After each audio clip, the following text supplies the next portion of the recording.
네, 이 시각 이슈와 함께 또 유망주 찾아보도록 하겠습니다. 메리츠증권 광화문 금융센터 신용무 기사 화상으로 만나보죠. 안녕하세요. 안녕하세요.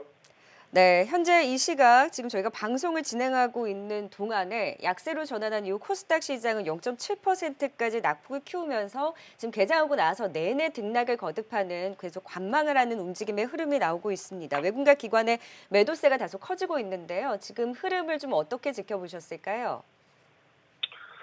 여전히 지금 장세는 개인 주도 장세이기 때문에 단지 이제 주가가 이제 조정받는 것은 좀 많이 올랐기 때문에 아무래도 이제 차익 실현에 대한 어떤 그런 욕구도 있는 것이고, 그리고 항상 이제 주식 격언 중에 많이 오른 만큼 악재 없고 많이 빠진 만큼 호재 없다 이런 말처럼 아무래도 주가가 단기적으로 많이 올라오다 보니까 그에 따른 좀 변동성이 좀 생기는 것 같습니다.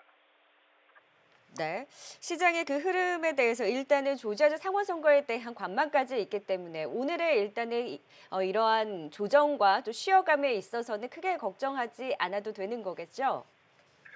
지금 작년 말부터 계속 이제 주가가 이제 전년 대비했을 때 많이 오른 것 때문에 많이들 부담스러워 하시는데 계속 그런 불안의 벽을 계속 넘어오고 있지 않습니까? 그렇기 때문에 지금 이 시장 자체가 매크로하게 훼손될 만한 큰 이슈는 없다고 보고요.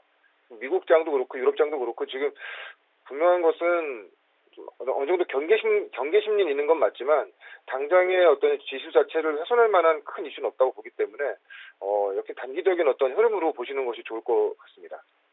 네. 그렇다면 이렇게 쉼이 있을 때 우리가 공략해 볼 수 있는 이러한 쉼을 이용해 볼 수 있는 종목 어떤 유망주가 있을까요? 네, 일단 첫 번째 종목은 이제 키움증권입니다.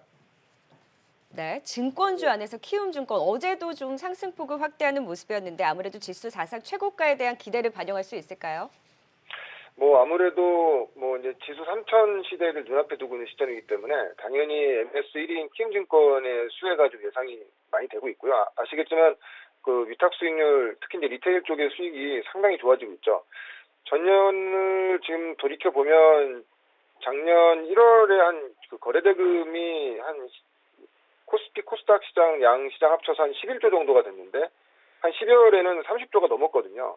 그만큼 개인들의 참여가 폭발적으로 늘어나면서 증권사들이 위탁 수익률이 좋아질 수밖에 없기 때문에 물론 그 외의 대형사들 삼성증권이나 미래에셋대우 NH 증권 같은 주식도 좋겠지만 아무래도 개인 투자가 주도하는 이 시장에서 MS1인 키움증권이 상당히 좋을 거라고 보고 있고 특히 이제 이건 좀 개인 투자가들의 좀 약간 민감하게 반응한 이슈긴 한데, 이제 3월부터 이제 공매도가 다시 시작되지 않습니까? 물론 이제 아직 확정된 것은 아닌데, 키움증권의 주요 수익 중에 하나가 공매 헤지펀드의 대차를 이게 대여해주는 어떤 이 관련된 업무도 굉장히 좀 중요한 업무 중에 하나예요.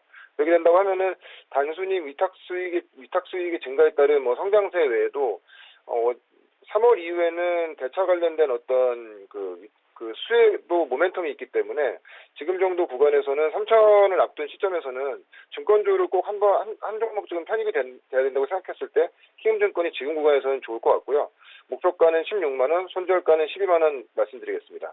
네, 개인의 힘과 함께 거래 대금의 확대 그리고 지수 사상 최고가 3천 시대에 대한 기대감을 안고 증권주 하나 좀 편입을 해봐야 된다. 그 안에서 키움증권에 대한 관심을 또 말씀을 해주셨습니다.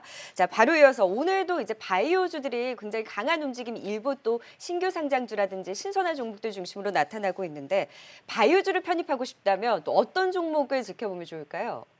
네, 오늘 말씀드릴 종목은 3천당 제약이고요. 일단 지난주 같은 경우는 제가 오스코텍을 좀 먼저 말씀드렸고요. 일단 JP모건에 참여하는 업체 중에서 좀 관심 있게 받았다고 말씀드렸고, 오늘 이제 삼천당작 같은 경우에는 기본적으로 본업에 대해서 말씀드린다고 하면 다들 아시는 분들은 아시겠지만 아일리아 바이오시밀러 지금 현재 3상 진행 중에 있고요. 아일리아 바이오시밀러 같은 경우에는 지금 글로벌리하게 연간 매출이 한 8조에서 9조 정도가 나오는 블록버스터급 신약이에요. 근데 지금 가장 먼저 바이오시밀러를 지금 3상까지 진입이 된 상태고, 그러니까 어떻게 보면은 셀트리온이 레미시마와 비슷하게 보시면 됩니다. 에미케이드 바이오시밀러를 만들면서 그 첫 번째 바이오시밀러를 만들면서 시장을 확대했듯이 지금 한 8조에서 9조 정도 되는 아일리아에 대한 바이오시밀러의 첫 번째 지금 바이오시밀러 종목이 회사기 때문에 그래서 이제 과거에 19년도 3월에 보면은 그 일본의 다케다 그룹의 그 센주사에 이미 그 계약 판권을 계약을 했고요. 지금 삼상 진행되는 와중에서 작년 말부터 이제 아마 이제 유럽과 미주 지역의 이제 지역의 기술 수출에 대한 기대감이 지금 계속 나오고 있거든요. 회사에서도 뭐 이제 잘 진행되고 있다. 더 이제 계약 규모가 크게 갈 것 같다고 이제 얘기를 하고 있는 상태고, 그렇기 때문에 그거에 대한 기대감이 있고요. 특히 좀 더 이제 주목해 볼 것이 아일리아 바이오시밀러 외에 에스페스 플랫폼을 이용한 경구용 치료제 개발이 상당히 좀 주목해야 될 구간인데, 에스페스 기반의 이 경구용 치료제는 뭐냐면은 기존에 우리가 피하 주방이나 정맥 주사로 맞는 주사 제형을 모두 그러니까 그 경구용으로 만드는 기술이죠. 근데 상당히 좀 과거에 보면 알테오젠이 정맥 피하 주사 제형으로 제형 변경을 하면서 굉장히 좀 시장에 각광을 받았던 그런 흐름이었는데, 물론 이제 그 라이센스 아웃도 몇 건을 했죠. 삼천당 제약도 향후에 에스페스 기술을 이용한 이 경구용 치료제 시장이 굉장히 좀 상당히 유망한 형태로 보고 있고요. 특히 최근에 보면 이 에스페스 기술을 이용해서 코로나 백신 치료제를 지금 초기 임상 단계를 진행 중에 있거든요.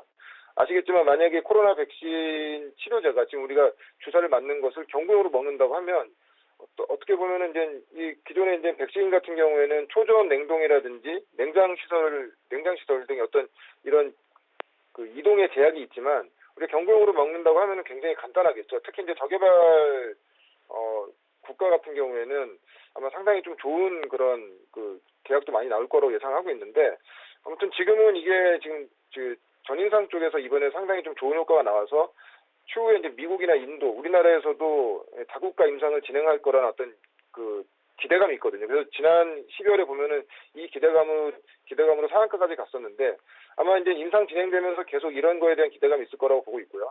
그렇게 된다고 하면은 삼천당 제약도 기본 본업에 대한 어떤 그 아일리아 바이오시밀러의 그 유럽이나 미국 판권에 대한 어떤 기대감 플러스 그 에스페스 기술을 이용한 경구용 백신 치료제를 만드는 그런 기대감이 본다고 하면, 지금 오늘 뭐 조정받고 있지만 지금 구간부터는 상당히 좀 관심 있게 봐야 되는 구간이 아닌가 생각하고 있고요. 목표가는 12만 원, 손절가는 7만 원 지시해드리겠습니다. 네, 조정을 이용해서 삼천당 제약에 대한 관심까지 말씀을 해주셨고요. 사상 최고가까지의 흐름, 또 12만 원까지 목표가 잡아주시면서 키움증권과 함께 관심 들어봤습니다. 메리츠증권 신용무 기사와 함께했습니다. 고맙습니다. 고맙습니다.